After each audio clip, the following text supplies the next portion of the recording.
Holodeck 3 program is reinstated. Open sesame! Commander Klingon vessel. We are energizing transporter beam. Now. One, engage!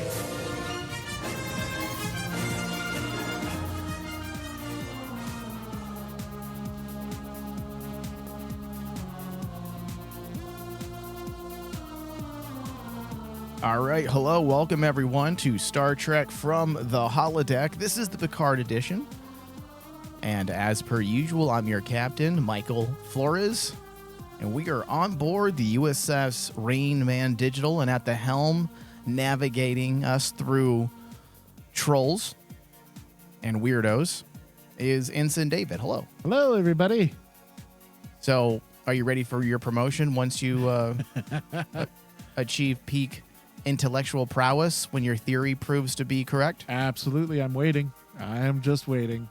We'll see if it happens, Dave. It does seem like more and more we're getting close to seeing that theory fully realized. There is a lot going on this season, and I'm not quite sure where it's all heading. There are times when I feel, okay, we are on the right path when it comes to our theories, and then there's certain things that detract a bit from my confidence on whether or not we are seeing the future. So stupid. Stupid. I lost my train of thought for a second. I know. That's the thing. That's the thing about this episode. I've lost my during the watching of it. I was like, I'm losing my train of thought. What the hell is happening? There is a lot of moving parts in this season, and I don't know if it's necessary. That is the key. I think that's the conclusion I came to after this episode, because we're dealing with 10 episodes. And there are so many moving parts, and there really isn't a reason for it. Nope. Because the story doesn't really justify, the small story doesn't really justify this many moving parts. And I'm hoping we have 2 episodes left that the writers will be able to pull it all out and effectively bring a certain level of resolution to this season. I'm hoping, although I don't know if they're going to be able to answer all of these questions within 2 episodes. Yes. There's a lot of moving parts. Okay, so this episode's directed by Joe Mendez and written by Cindy Appel and Kristen Beyer. The synopsis: with time running out before the launch of the Europa mission, Picard and Guinan must free themselves from FBI custody. Seven and Raffi come face to face with Jurati and the horror of what she's become. Is it really horrific, or is it borderline super hot? Yeah. Because when she was wearing those combat boots with that red dress and it was showing some thigh, I was like, Jurati, what are you doing? What are you doing? I can't take it. Well, wait a minute. Who is this character? I know. She was totally not likable or attractive last season. Now suddenly boobs are out, thighs are showing. She wants to assimilate you. Oh, she can definitely inject me with some nano. What are they called? Nanobots? Not nanobots. Oh, nanites. Nanites. There we go. Yeah. But dude, Jurati's transformation has been amazing. It's almost like the writers went out of their way because they said, okay, we saw in season 1 that she's the most hated character. We're going to try to make her, we're gonna reevaluate her character and kind of like Everybody likes boobs and legs. do some recovery on her. They did an amazing job in recovering the character because the character now is probably one of the strongest in season 2. Yeah, her story is interesting. As I've said numerous times. Because essentially we're getting to see something in Star Trek that I think as Star Trek fans, we all constantly wanted to know, is the evolution of various races. Yeah, and that's the evolutions of the Klingons, evolution of the Vulcans, the Romulans, but the Borg has been one of those species that is kind of like, okay, after a while, the Borg became the zombies of Star Trek, and they were regulated. They were borderline boring. Overused. Yeah. Overused. Yeah. They never really evolved. And now we're getting to see an evolution of a new queen that's going to be different. Exciting. Yeah. That's exciting. Yeah, it really is. Okay, so a few points to get through this episode. Q's existential crisis, or maybe nihilism, which is different. It's a Dude, kind of an offshoot of existentialism. We saw this coming too. Because existentialism, for the most part, you try to prescribe your own meaning to life, and it doesn't seem like Q has meaning, which would mean he's more nihilistic. Now, it does, based on what we were given this episode, feel like he's trying to find that meaning still. Yeah. So then it could be an issue of existentialism. So that's interesting, and we're going to get into all of that. Guinan is reminded of human resilience and their capacity to evolve, and they neatly tied that back into her reasons why she has always chosen to be close to humanity, the human uniqueness, essentially. The writers giving us the 7 from Voyager. Finally, the real 7 has shown up. Now, this season, they have been teasing real 7 all season long, but it wasn't until this episode. I mean, this is the one that was haunted by loneliness and the odd contradictory comfort of the connectedness through assimilation. That was an area that's always been, to me, very interesting when they delved into those aspects in Star Trek Voyager. So to bring an element like that was such an intricate part of Seven's development as a character, it would have felt odd if they didn't use this aspect in this season of Picard, since they're dealing with notions of loneliness and connectiveness because of Jurati's own psychological issues and her loneliness. Yes. In fact, I had said that, 4 or 5 episodes ago when they were going in this direction with Jurati, and I had said, this feels more like a 7 of 9 story to me. It really does. And that's why when you pointed that out to me in our notes and stuff for this episode, you hit it right on the head. Is kind of like, this storyline should honestly be 7's story, especially when during that time when she is confronted by the new queen, 7 kind of has that recollection of what it was like to be the drone. Yeah. That's her story. That's what she should be going through for what Jurati is going through. But like, for some strange reason, the writers decided to give this story, which at this point I'm going to say is story F, and give it to Jurati, because I'm we need to a little give her spiciness over there, Greg. Or Greg. Who's Greg? Have I ever done a Star Trek show with Greg? Because like the spiciness is like so Greg-like. I'm turning into Greg because of Star Trek. Yeah, well, people don't know who Greg is. He's a host on our network who's very angry. Very angry. If you want to all listen the to time, him, otaku on anime. Well, okay. Now we're plugging other shows. Exactly. But like, unfortunately, like with this, it goes back to like what you were saying, is like there's so many moving parts that's going on. Why couldn't they just consolidate and just say, okay, we can sideline Jurati and put 7 in this and make it about 7 becoming the new Borg queen, which would be awesome. Yeah, but is that really the ending you want to give 7? Because I thought about that too, because they could have easily consolidated 2 characters, because it would have made more sense without knowing what we know now and the story they want to tell this season. It did feel weird at first, but now that we are moving in the direction that may in fact prove that your theory was correct, Dave, I don't know if that's the ending we want to give 7. I think a lot of the fans would be they would feel odd about that ending for her. Like it was about escaping her assimilation past and the feelings of violation.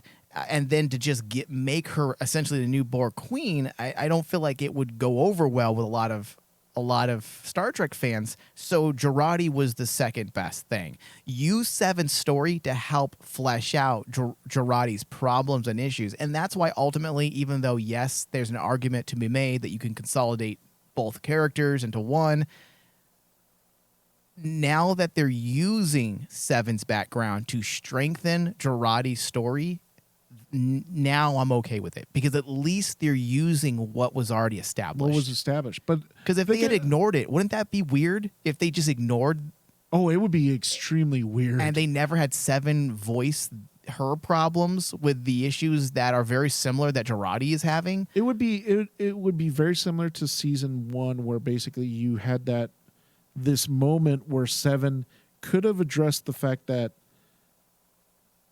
the Borg were being hunted and killed, and essentially her child or her son or adopted son was killed for his Borg implants. Yeah. And you could have had that. Yeah. But listen, anything's possible. If you're a capable writer, anything's possible. It really is. But I did think about like what you're bringing up. Is that as a Star Trek fan, is that what we want Seven's ending to be? And I actually thought about it. I'm like going, at first I said, nah, because just like you said, her whole story in Voyager is about escaping the collective. But then I thought about it. We say that basically as Star Trek fans, the whole story of Seven was to escape the collective. But in actuality, if you think about it, I guess she learn how to live as an individual, maybe. Yes. But if you think about it, she was escaping a collective to become part of a family. In essence, become part of another collective. Yeah. But it was a collective that was more positive. It was a social collective built up of individuals. Right? And then think about that. Then you can take that aspect and suddenly she becomes the linchpin to the Borg evolving. And she takes all of the information and all of like the narrative that she learned from her time in Voyager and changes the Borg because of what she learned. Yeah. Listen, Dave, you're preaching to the choir. I'm on board. Like I said, that's the idea that I had thought as well. Like that would make more sense. That would make more sense, and it's more poetic. Yeah.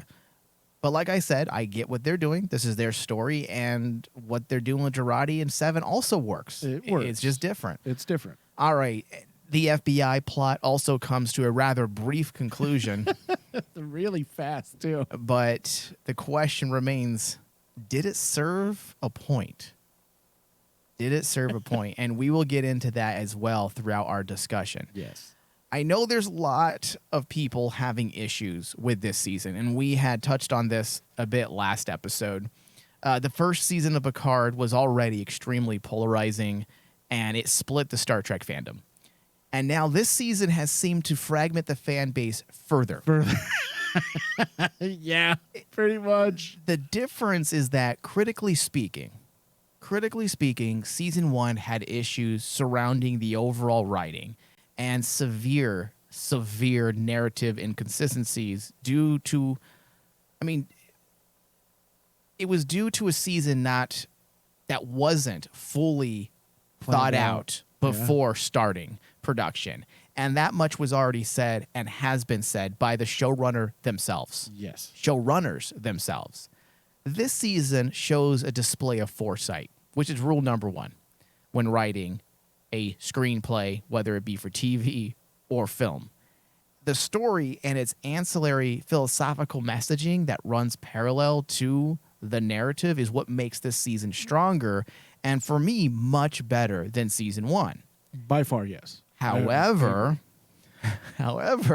in the way of contextual tangibility is where this series is facing an onslaught of criticism. For some, Star Trek is synonymous with the exploration of space.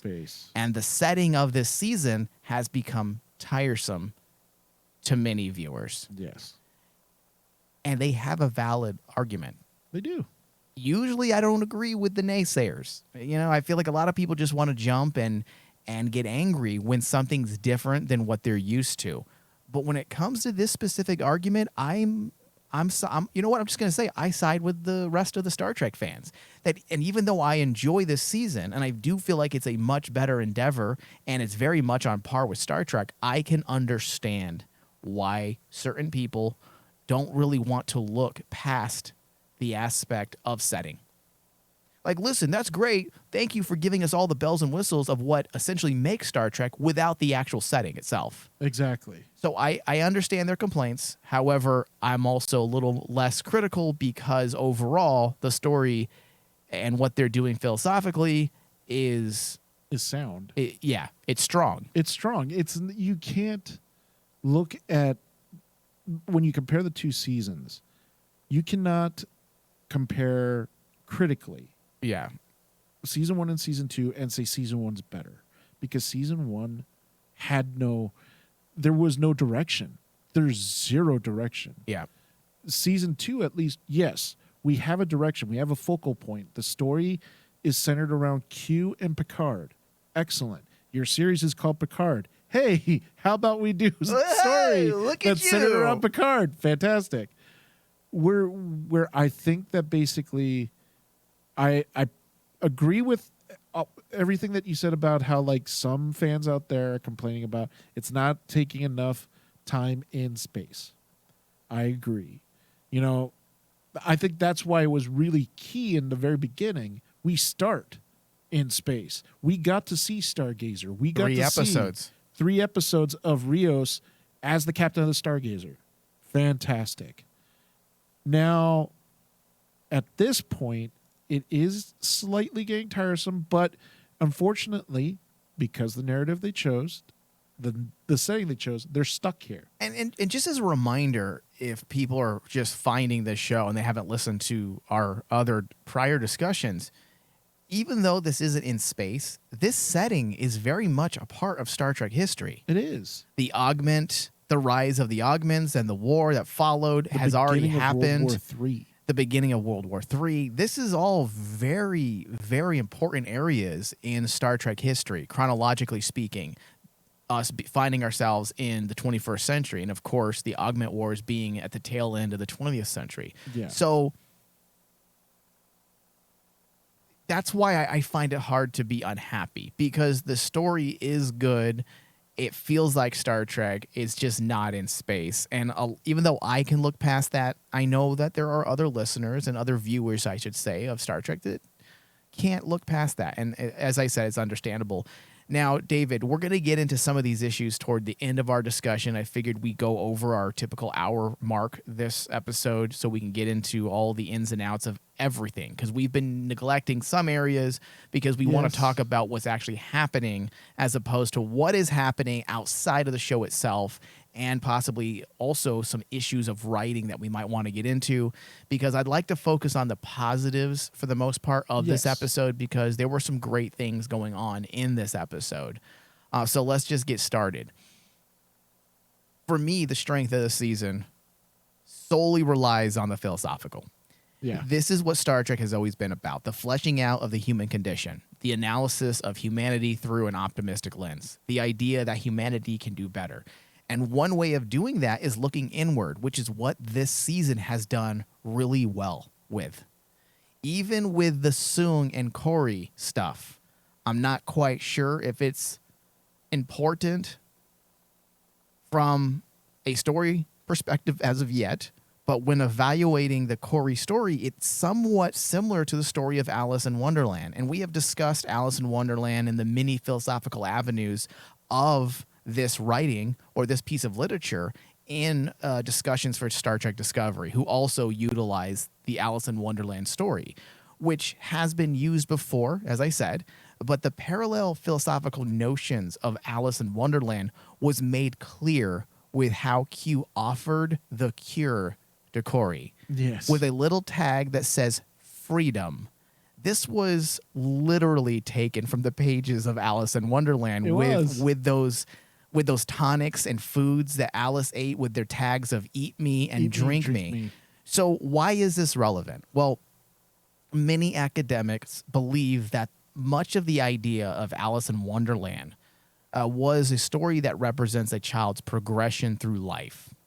That in the industrialized world, a child has to figure things out on her own, the story of childhood through adolescence, essentially, which leads to the knowing or the knowledge of the self. So in essence, the story of Alice in Wonderland is the quest for self, to find the self, a quest to understand our own identity by looking inward and discovering who we are. This is interesting and works in the ways of thematics with the rest of the season. Yes. So that is what I was able to find in the way of meaning for the Dr. Soong and Corey stuff, because it correlates very well with the idea of knowing thyself. Yes. Looking inward and figuring out who you are and who you want to be. So when it comes to reasons why this element is included, I have found it and it works. Will it ultimately pay off in a much bigger way? I would hope so, because if you have Q intent on giving Corey freedom, also trying to kill and stop Rene Picard, helping Sung, there's got to be a specific reason outside of the obvious, which was stated in this episode, because that part was also made clear through Girardi's interaction with Sung, that he represents one side of what the future can look like, where he is essentially worshipped and idolized by the world for rescuing mankind at the brink of their destruction, or the other history, which he's all but forgotten. He's forgotten when Rene Picard discovers whatever she discovers on her Europa mission. So I understand everything that's going on, but ultimately, at the end of the day, what does Corey mean outside of semantics and the philosophical? Yeah. And the thing about too that I thought was really cool in a weird sort of way, the story of Corey and Sung adds more depth to the story of the Sung family in general. Because when Corey confronts her father and, she asks him, are you trying to protect your daughter or are you trying to protect your legacy?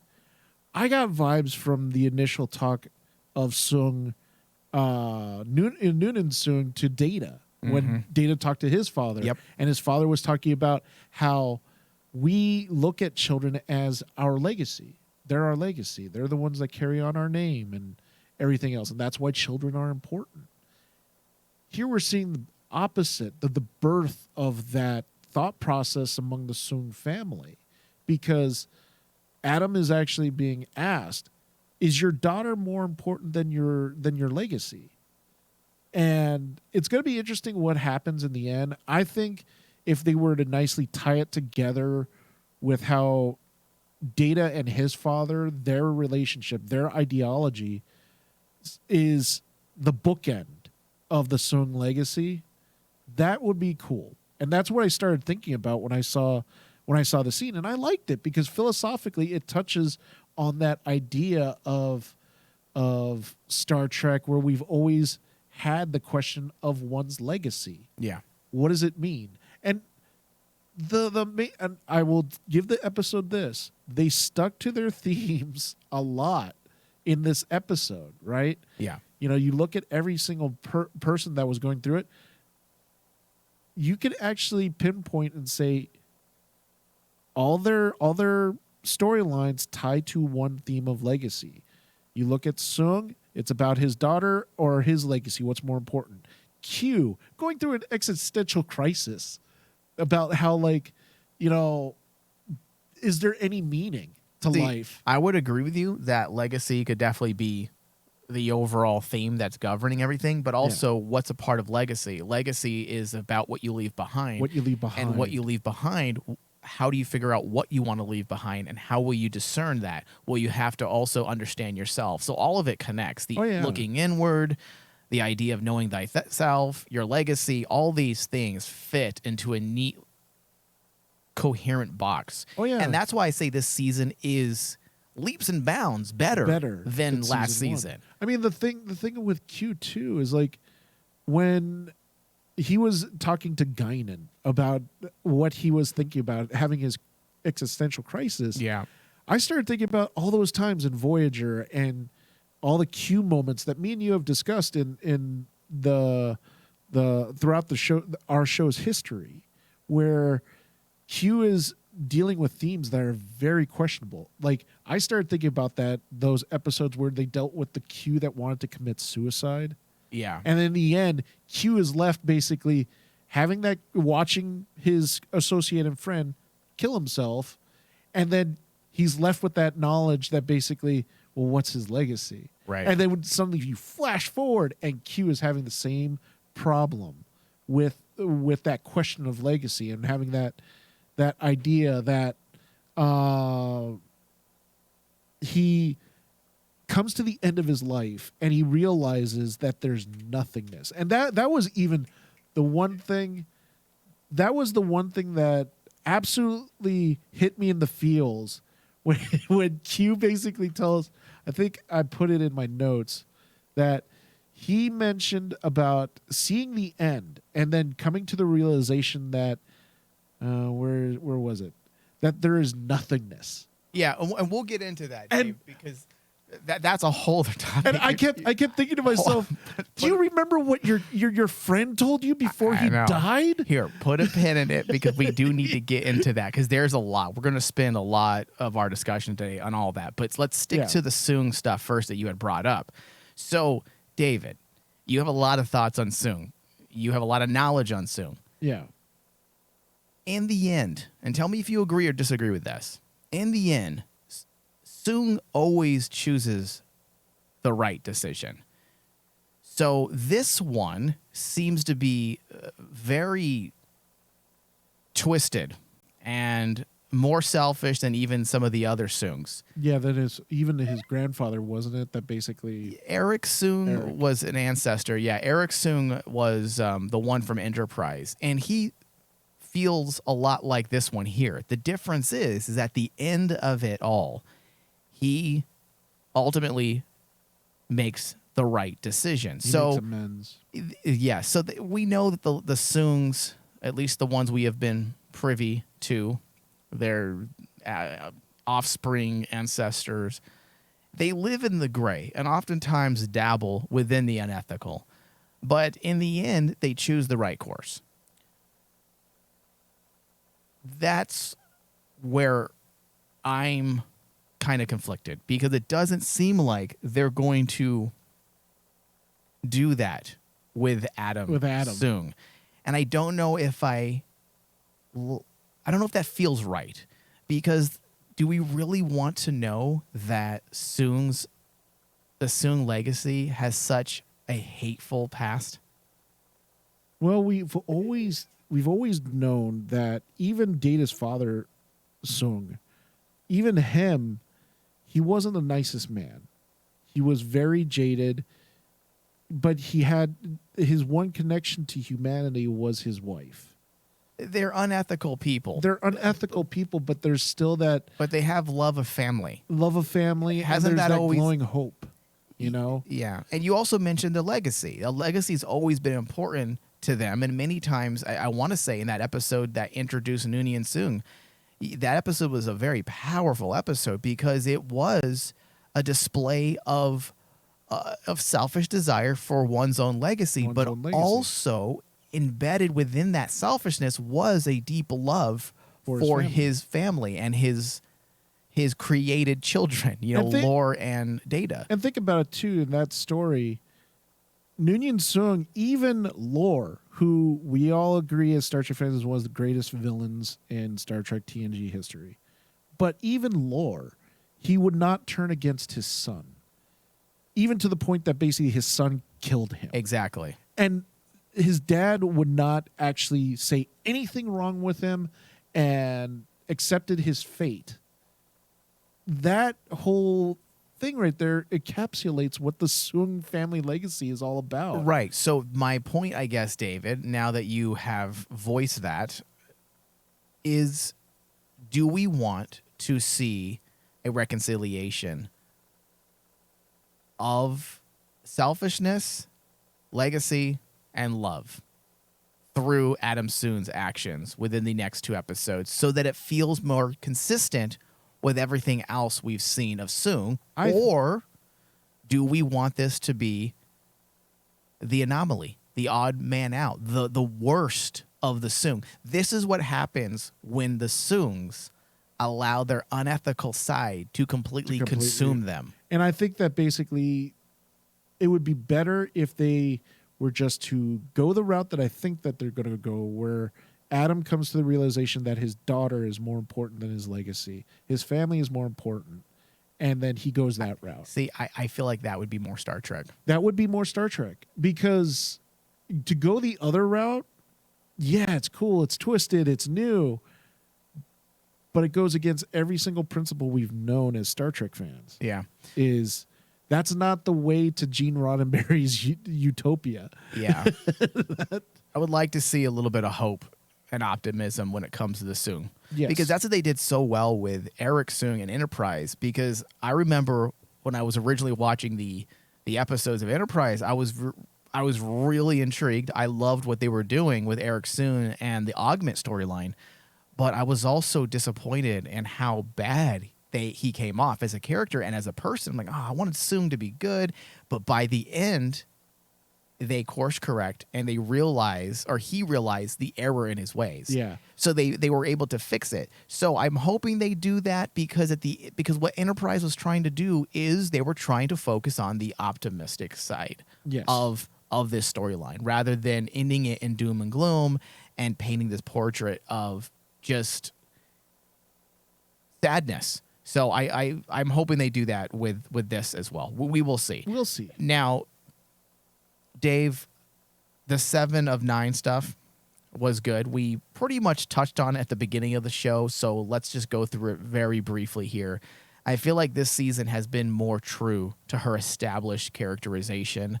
As I said, in Voyager, a big part of her initial story was about her loss of connectedness, Yeah. which is paradoxical because she's also an individual that suffers from a trauma via the assimilation. Yes. I mean, that is an issue that they had always used as a factor when writing her story, especially the initial story. I want to say the first season that 7 of 9 was introduced into Voyager, they really delved into this conflict, this internal conflict between her need, because that's all she has known pretty much her entire life, of being connected and having voices in her head. Yes. And now this idea that she was violated and she's aware that she was violated. And yet there's comfort in that connectedness. And she has to deal with the fact that she is now alone and she has to learn to be an individual. So that has always been at the forefront of Seven's characterization.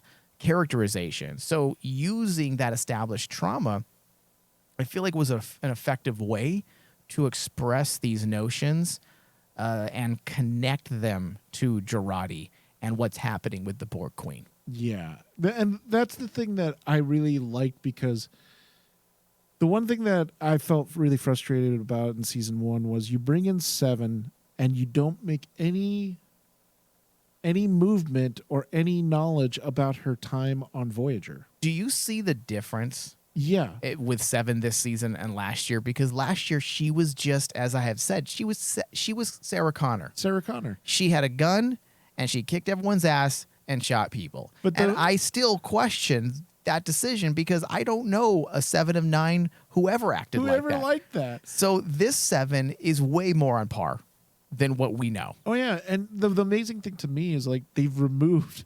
I like the fact that 7 is acting off even throughout the season, because technically she got what she've always wanted. All those augments and all the implants are gone. Yeah. But she still has that, just like you alluded to. She still remembers. She still remembers. Yeah. The memories stay with her. And it's one of those things that I'm like, yes, thank you. Thank you for actually still, even if you remove the implants, I was worried that basically they would say, "Oh, she's completely cured. She doesn't have to deal with the Borg anymore." But carrying on the story of her hatred, her absolute hatred for the Borg, makes sense. It does, because she's coming at it as a victim. It's a good story for her this year. Just because she doesn't have the scars doesn't mean those scars aren't hidden. Yeah, and that's what I thought was really awesome. The moment that her and Raffi were talking, and then 7 snaps and turns the conversation on Raffi. And because Raffi's trying to instigate and she's trying to motivate manipulate. 7. Manipulate. Yeah. And 7 turns it on her.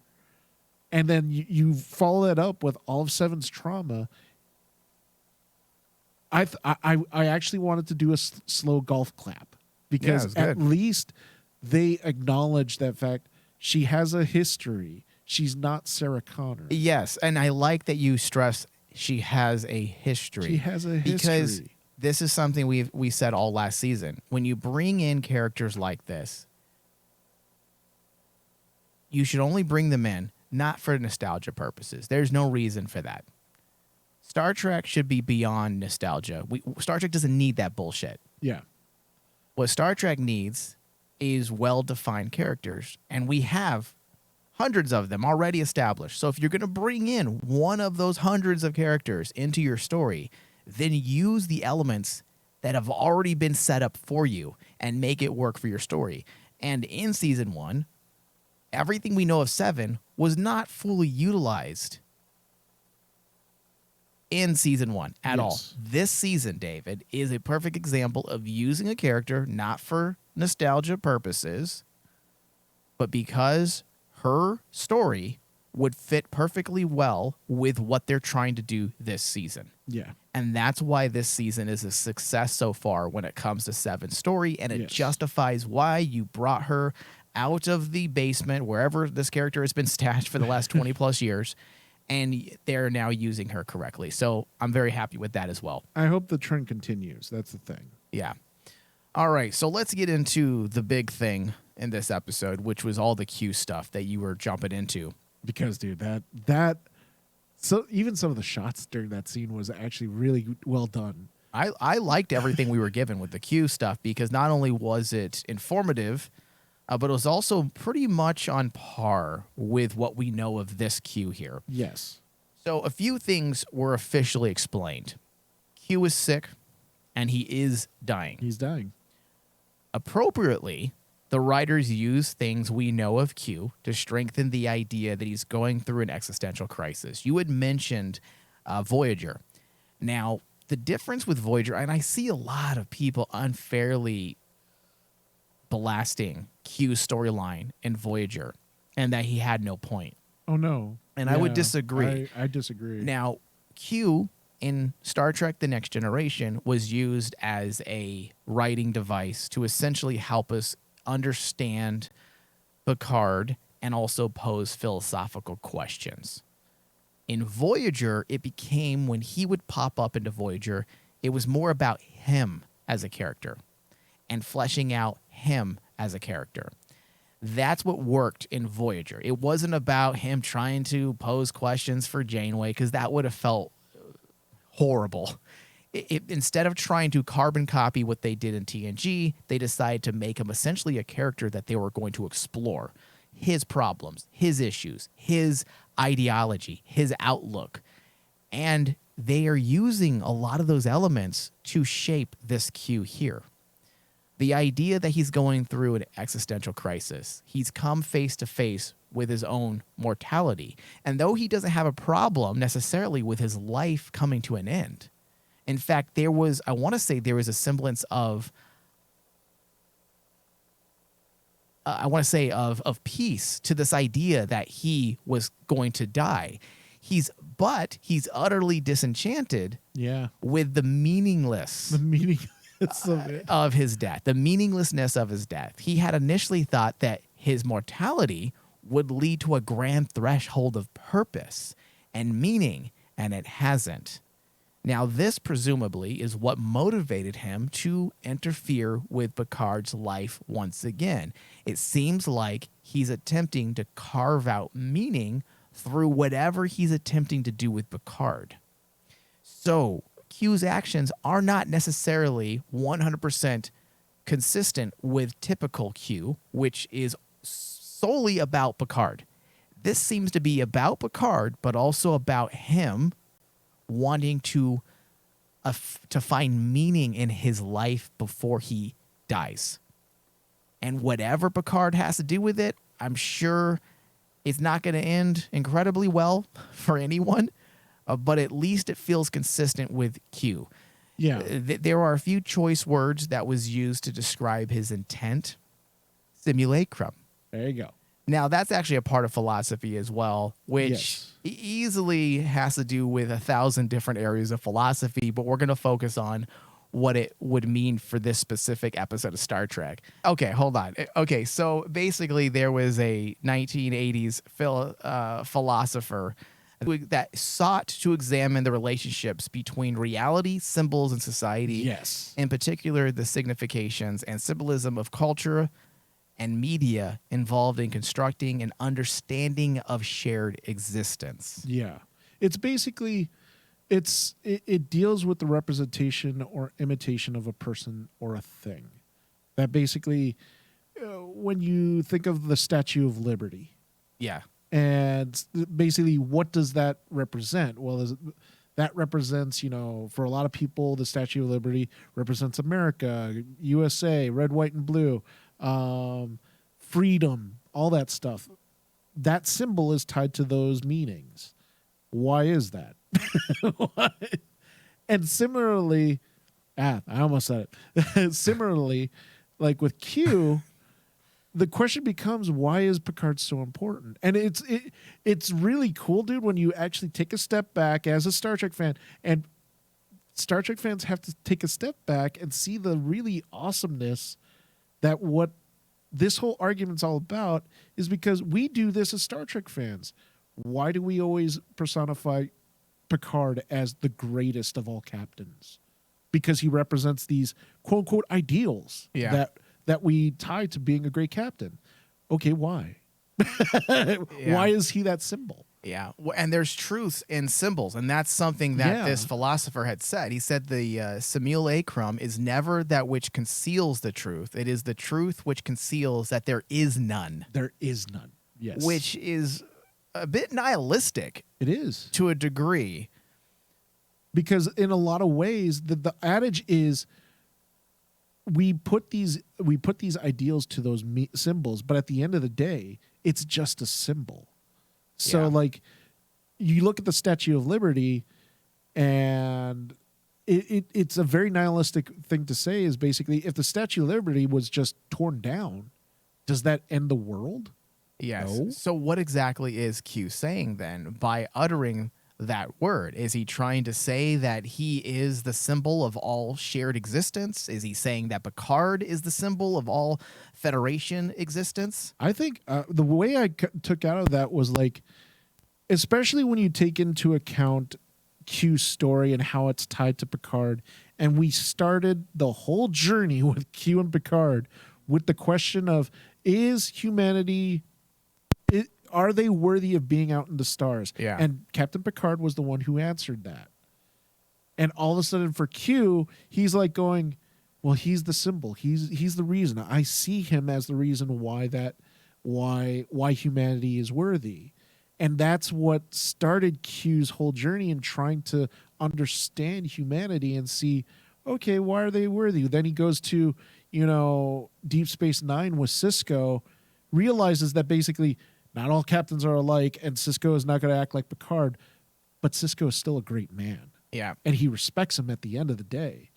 Then you flash forward to his interactions with Janeway, which was more personal. He decided as a character, now all the things I'm going to deal with Janeway are more personal. Things about death, things about raising a child, legacy, dealing with a relationship. All those things are all personal to us as humans. And there's Q trying to understand, okay, what are all these meanings? Yeah. But at the end of the day, what started it? Captain Picard. All those represent Captain Picard now to Q. It's definitely something that could be interpreted. We could probably spend an hour trying to interpret it, his exact meaning, or I should say at least the writer's intent with having this character utter certain words. Because also with simulacrum, you also have the connections to a constructed perceived reality. So he can also be talking about the realities in which they are trying to bring about because he changed the past. So there's a lot of different things we can pick apart here. Most of which will probably be nothing but fodder. So let's move past that. Firestarter. He also said that word, which, I mean, that's very simple and it speaks for itself. Yes. He's the motivator. He is the hand that causes the to and fro. He creates the wind. Simply, it's a God statement. It's a God statement. Yeah. So Picard essentially is God. I don't know. I see, to me, it feels like Q is trying to say he's in control of everything.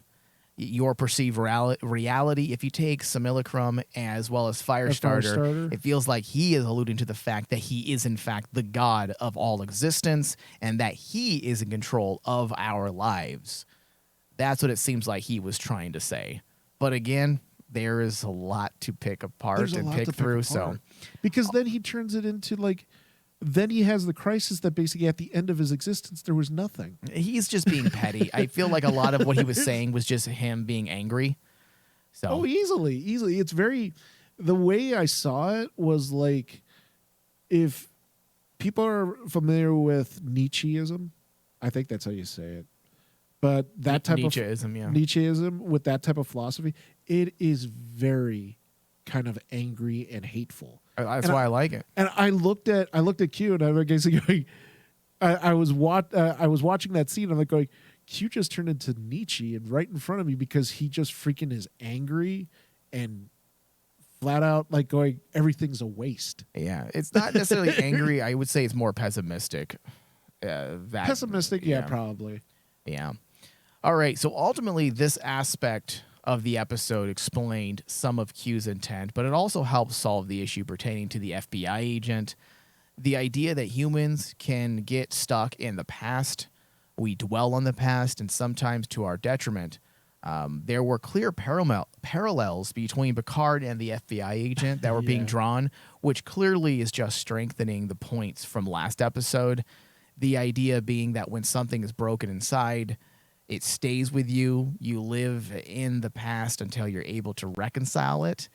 You do the work because you want to evolve. Now, this, for me, was the best part of the entire episode because it strengthens Roddenberry's view of how humanity finally achieved enlightenment by pondering our past, examining our mistakes. We then become better equipped to make the changes needed to be better. Yeah. So the purpose of the FBI agent also might have been used to strengthen the idea or preparing the audience for, David. Are you ready? The theory we've been talking about for the last few episodes, and that is the predestination paradox or the causal loop paradox. Here we go. So, for example, when he had stumbled upon the Vulcans when he was a child, and then they came to the conclusion that he had to be that boy so he can be that man to let them go. That is a causal loop statement.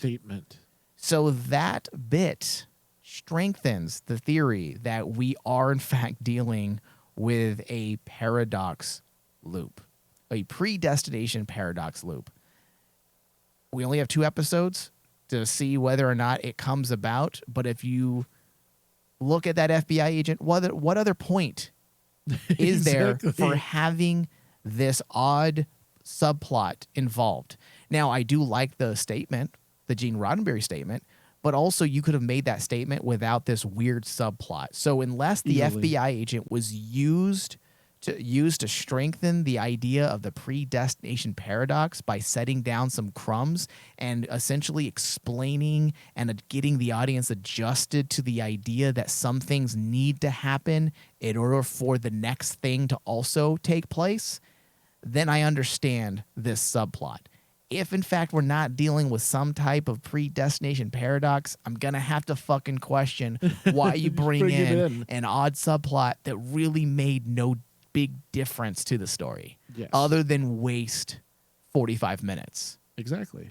So, Rio's storyline. Do we even want to talk about it?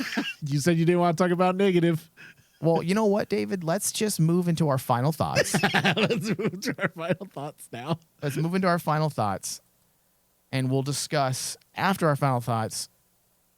You know what? Let's make the negative part of our final thoughts, and we'll keep it that way. We keep it brief, and we don't overly become negative.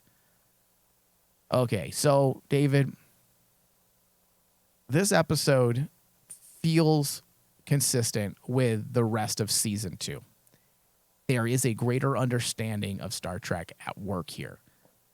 The showrunner in charge, along with his team of writers, they obviously have a much greater handle on the world of Star Trek and the characters they are using. 100% agree. It's like night and day when you compare season 1 and season 2. That being said, there are some cracks that are starting to show. There are issues pertaining to Girardi's story. And the story of Girardi in itself is actually quite interesting. It's intriguing. I don't have a problem with that story. I think that's the word, intriguing. What It's I intriguing. what I have a problem with is that it feels like these writers think we have 25 episodes to deal with all of the things going on, and they're trying to fill up these episodes with filler elements. Yes. Because honestly, as of right now, where we are in this season, season 2, moving into the penultimate episode, which is the 9th episode of the season, it feels like the amount of story, the amount of actual story that they have given to us could probably fit, and I'm including the finale we haven't even seen yet, could probably have been told in 5 or 6 episodes. So it seems like the writers put together a story, A, B, C, D, E, blah, blah, blah. And when they put it together, they realized it only comprised of 5 or 6 episodes. 5 or 6 episodes. And they had 10 episodes to fill. Yes. So they create subplots that don't fucking matter. The Rio stuff just don't fucking matter. Yes. And that's what's fucking sad at the end of the day. The Girardi stuff matters because they're using Girardi to tell a story that they could have used Seven to also tell. Exactly. Meanwhile, we have Seven and Rafi meandering in the fucking streets of California for 5 episodes now. Just fucking wasting time. Yes. Rios is acting like nothing's at stake. He's trying to get his dick wet. I'm like, what the fuck are we doing? Yeah. Then we have the FBI agent subplot, which does work when you look at it as based on how I interpreted that scene. When you look at it objectively. It does work. However, you want to make Rio stuff not feel so incoherent when you place it next to the rest of this season. What they should have done is they should have introduced this FBI agent early on. Exactly. The moment they landed in 21st century Earth, they should have also started the FBI agent storyline. He should have been the one who arrested Rios. He should be the one tracking down the immigrants that were let out of the bus. They bring all of that up in this episode again. And that's why I say, well, they should have just had this FBI agent in the background tracking what was happening. Yes. There's a rumor that someone escaped from a bus, a group of women who were also seen at a police station dematerializing before the very eyes of the cops when they were pulled from the police car. If you remember that scene, they should have introduced this FBI agent story early on. And that way, he could have been the connected thread that would have tied in Raffi and Seven's meandering storyline. It would have brought in Girardi's storyline, connected it with Rios' storyline. And then at the end of that, we have what we had in this episode. Yes. Then when he reconciles and he realizes that his obsession this whole time was based on some facts, and he feels a bit of relief from knowing that he wasn't crazy and that he was able to prove that these people exist, you could have had the exact same message, the exact same philosophical approach, and it would have made more sense rather than some odd, random FBI subplot that, I'm telling you now, Dave, this was not originally planned when they wrote the first draft. There's no way this element was included. It feels like a fix, something to fill the gaps because they didn't have enough content to fill the story. Yes. And at the end of the day, that's what the season's turning into a bit. Now, the overall story still works. The story of Picard and Q, the main focus, the main intent is still strong. But the side stuff is falling apart. And I don't know why we're continuing to focus on things that obviously don't really matter to the story. You remove the Rio stuff, you still have the same story. You remove Rio, not Girardi. You have Rafi and Seven being pulled from the streets of California. You still essentially have the same story. You remove the odd, random political agenda stuff that they say about police every 5 episodes or every 5 minutes. It seems like they're saying something negative about police. Just remove some of that stuff, and give us more of what's important, which is Picard and Q and what's happening there in story A. So that's all I'm going to say when it comes to the negative side. I did have some questions. I know that we are typically a little more critical about shows when there are obvious problems, and we were called on our shit by a couple of our listeners saying, Yes. why are we not calling certain things out? Are you guys really attempting to be solely positive this season? And listen, I am positive because I'm enjoying this season of Picard, although that doesn't mean I don't see the writing errors that could affect the overall quality of this season. Yes. So that being said, I'm going to give this episode a 78% on the RMD score. David, give me your final thoughts and your overall feelings on the season so far. Okay, so far, I 100% agree with your statement that when you compare season 1 to season 2, there can't be any argument. Season 2 is better crafted. It is better handled. You have a better team behind it and everything. So night and day, season 2 is better.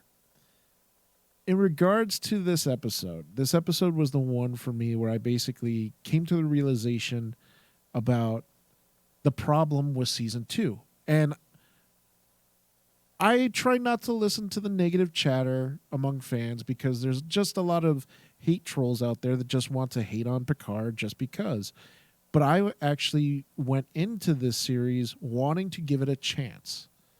You failed me at season 1, but season 2, you introduced my favorite character. And honestly, they've been treating the character of Q very good. You know, this is about Q's legacy. And they've doubled down and went back and rehabilitated how they picture their main character in Picard. So I give them kudos for that. But the one thing that hit me in the head this episode was everything else around it. You're starting to see the cracks. You're starting to see that, well, what's the point of this character unless you actually try to make him more important further on in the season, series, and you only got 2 episodes left. Introducing the FBI agent, the concept that they threw out there for the story for the FBI agent, I have no problem with. I thought that was cool.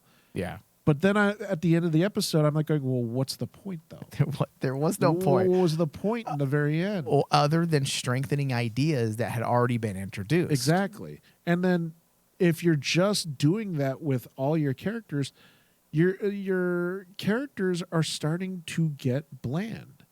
Rios is just basically being used as an agenda piece. They're losing their individual stories. Is what's happening. It's They're starting losing. to become diluted. Remember a couple of episodes ago, I actually had this written in my notes to point this out. Picard season 2 is started off really well, but it's a house that's built on a deck of cards. It could slightly shift and all the cards could fall right now. You're starting to see the cards shaking. Have you ever tried to have sex on a house of cards? That's quite the feat. That's quite the feat. But like my main issue was like at the end of the episode, I'm like going, oh, okay. I could zoom right through this episode and pick up nothing because all the important stuff we already know. Yeah. We know about the Q and Picard thing. And then I came to the realization. That's David, that's what I was thinking when I was doing my notes. I'm trying to go through what we actually learned in this episode. Exactly. And there are things that were made clear. But nothing that we didn't already pretty much know or understand. Exactly. And like the whole story of Q and Picard could easily at this point have been told in 4 episodes. I actually broke this down. No, I agree with you. I saw this. So 4 episodes you spent on Picard and Q, you've done it well. But we're in episode 9, right? This is episode 9 or episode 8? Yeah. Episode 8. Episode 8. Yeah. So we're at episode 8. So the rest of the time that you spent outside of those 4 episodes of time of Q and Picard, you spent on all the other side characters and none of it makes sense. Dude, None of it. All they're doing is finding. So because we write, we could see the strategy behind what they're doing. Yeah. And this is what you do when you don't fully have enough content to fit your episode order. Yeah. And that's what they're doing, because you are right. Pretty much everything we've been given, you could probably fit into 4 episodes. 4 60-minute, not 45-minute episodes. 4 60-minute episodes. You could have pretty much told the exact same story, because everything they're doing is stalling. Yes. They It's have stalling. Rios get arrested. They have Picard get hit by a car. They have 7 of 9 and Rafi fight over their relationship. They have Girardi fall asleep and then get assimilated. They have Picard get arrested. Those are stalling plot points. Those are things you do when you're trying to buy time. And then on top of that, the one thing that we touched on one of the characters they introduced, which was the Sung storyline, right?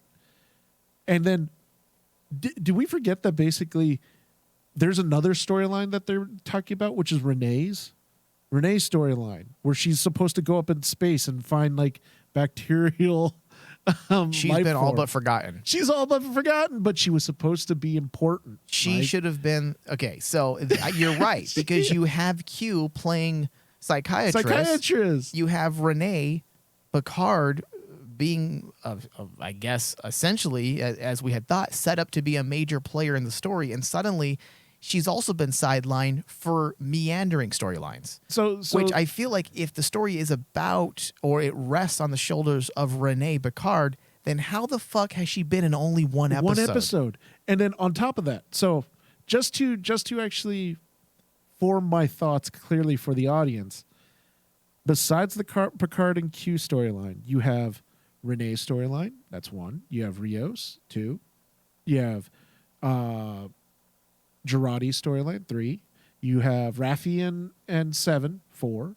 You have Sung's storyline, which is 5. You have Martin's storyline, the FBI agent now, which is 6. You have Guinan's story, which is 7. You have the Watcher's story, which has also been dropped. Which has been dropped, but that's 8. Yeah, see, David, what they should have done is they should have gotten away from the Rio story, the 7 of 9 story, the Girardi story. Maybe keep that because you need that Borg element. I understand that.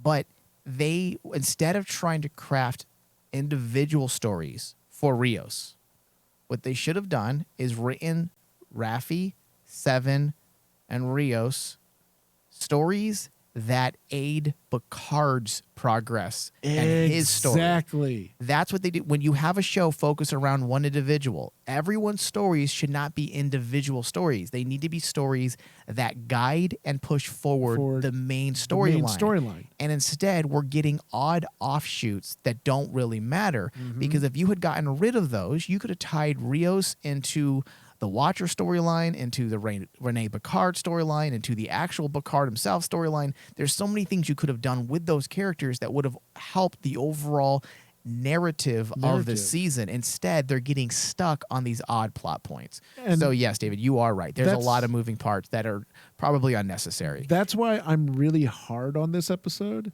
Because hold on one second. And I don't want to sound contradictory, because we might sound contradictory, David, because we just said it feels like what we've been given can be shoved into 4 episodes. Yes. And when we say that, we're talking about the actual story of Picard that actually matters. When you wipe away all the nonsense, the actual story could fit in 4 episodes. And then what we're getting with these other characters is essentially just filler that doesn't really help with the actual story. Yeah. And that's the thing, is like the important crux of everything is story A, which is Picard and Q. So that's why I was like, this was the moment that I basically said, okay, season 2, I will give you props that basically you are better than season 1. Look what they did with the first 3 episodes. The first 3 episodes were flawless because everyone's character was about one thing. It was about getting Picard. The story started, that it all encompassed a singular character. Yes. Picard. Then when we got to the 21st century, everyone's story is going in other directions. So my score for this episode was a straight 70. Yeah. This to me is the worst episode because this is the moment where I basically went, "Are you kidding me?" They added another story point line, and it just seems to be meant for nothing, especially in the What are you placement giving of this it. one? A 70. Jeez. 7-0. It's still not. That's still not a bad grade. It's just not a it's bad not grade, where. But we've if you been. compare it to everything, that's the thing that I'm worried. That's the thing I was worried about for this season is like we start off really good, and then it just plummets. Yeah. Now, taking a look at this season on Rotten Tomatoes, it's interesting to note that season 1 was, or I should say is, sitting at an 87%. It is not 87. From the critical side. From the critic side. Now, from the audience score, it's 54%, which is really bad. Okay. That's where I would put it. Yes, but from the critical standpoint, it's at 87%. Now, Yes. for season 2, the critical review is sitting at 93%, and the audience score is 34%. So the critics seem to be aligned with us, which would make sense. That's what we are. We're critics. We're seeing the positives of this season and how it's a vast improvement over last season when it comes to, well, at least up to episode 8. The structure was pretty sound for the most part. Yeah. But the audience, as we said at the top of the show, they're struggling. They're struggling. 34%, David, that's not good. It's a struggle bus. That is not good. You need to have the support of the bulk of your fandoms. If your franchise is going to continue, you have to win over the fan base. Star Wars did it finally with The Mandalorian. And I'm talking about post Lucasfilm Disney buyout.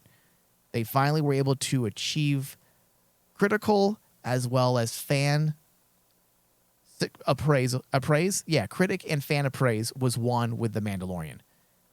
In this new era of Star Trek, even though I like Star Trek Discovery quite a bit, for the most part, the bulk of the Star Trek fans do not like it.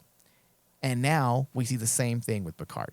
Our 2 live action shows are not wins when it comes to fans. When it comes to the bulk of the fans, they are not wins. No. And you cannot continue the course that they are on.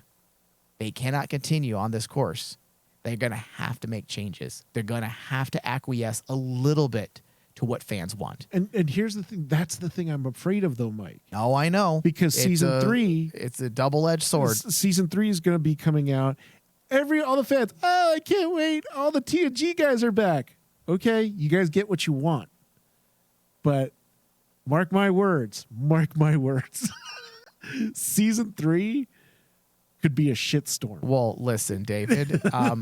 Season 3, I feel like it already has an unfair advantage because the bulk of the Star Trek fans are going to see the TNG crew back together. Yes. And they're not going to actually review it based on academic merits. They're just going to review it based on their own nostalgic excitement. And I will be there to pop their balloon, Mike. I will be there. Yeah. I am the doomsayer. I'm the guy on the corner basically, mark my words. God is coming. Depending on how this season ends, I'm optimistic about season 3 and the TNG crew returning. I feel like if this is the end of Picard, then it would feel appropriate to bring back the original TNG crew who really helped define him as a character, as opposed to the Picard crew that really has no history with this character. So I feel like that is appropriate as long as they focus on story over nostalgia and cool little fan moments that they know fans will like. Now, that being said, David, we do need something to change. And that is just me being objective because I enjoyed the fuck out of the 4th season of Star Trek Discovery. I feel like that was their strongest season to date. Oh, by far. Yeah. And I'm liking the bulk of season 2 of Picard, but we are in the minority. The bulk of the Star Trek fans are not liking Picard Nope. or Discovery, and the point I'm trying to make is that eventually Kurtzman is going to have to quit being pretentious and act as if he doesn't necessarily know it all. This is what J.J. Abrams came up against. This is what who's the leader over there? Kathleen Kennedy, the person in charge of Star Wars. She had to also reconcile the fact that she's making Star Wars that no one likes. Now we're approaching the end of the second season of the Kurtzman era's second live action Star Trek series, and it's still being hated by fans. Yeah. That's not a good thing. That officially signals a problem. Yes. Now, some people might have said, well, it signaled a problem back with Discovery when it kept sucking. But that could also be looked at from the powers that be. I'm just telling you how executives would look at it. They would probably look at Discovery as simply, oh, well, this is just not their cup of tea.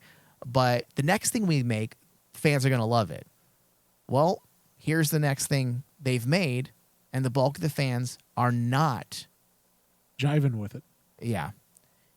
And to me, that does present a problem that will have to be addressed in the near future before they continue to move forward with live action iterations of Trek. Oh, yeah. That's what has me worried for Strange New Worlds. Because, well, maybe this will be the Mandalorian for Star Trek. Maybe this will be the series that finally gives the Kurtzman era the fan win that it needs. the only problem is, though, Mike, as I said, fans will get what they want, but then when you really take a step back and you see the product that's given to them, is it really good? Listen, David, I just want, I don't get what I want. What I want is 7 of 9, Mirror Universe Kira, Oh, yeah. She was hot, DePaul. man. Who DePaul else? in the shower. DePaul and I got to throw Guinan in there. and Red Dress Agnes with her combat boots. Meanwhile, I'm just there with Guinan. I want that in the holodeck. Now, Janeway in the bathtub. Jesus Christ. Dude, Janeway in the bathtub was hot. Just That the was way you cool. said it. I want Janeway bent over in the bathtub. That's so inappropriate. And if Kate Mulgrew was listening to this, she would find a way to contact you and tell you how she felt about that. Which And you maybe know what? she would like it. I would I would be very honored. I'll tell Kate Mulgrew I'd still bang you, man. Oh, jeez. Okay, that's going to be cut from the show. That's borderline creepy. All right. I want to thank everyone for listening. That does bring us to the end of our discussion. Hopefully we didn't babble on and on and on and on. And if you guys have some thoughts you want to share with us, you can either find us on our Facebook page, which is facebook.com/Star Trek from the Holodeck, or you can find us on Twitter. What is our Twitter account? From the Holodeck. There you go. Let us know what you think of Picard so far, and if you have any fears with these last 2 episodes. Okay, thank you. Thank you. Live long and prosper.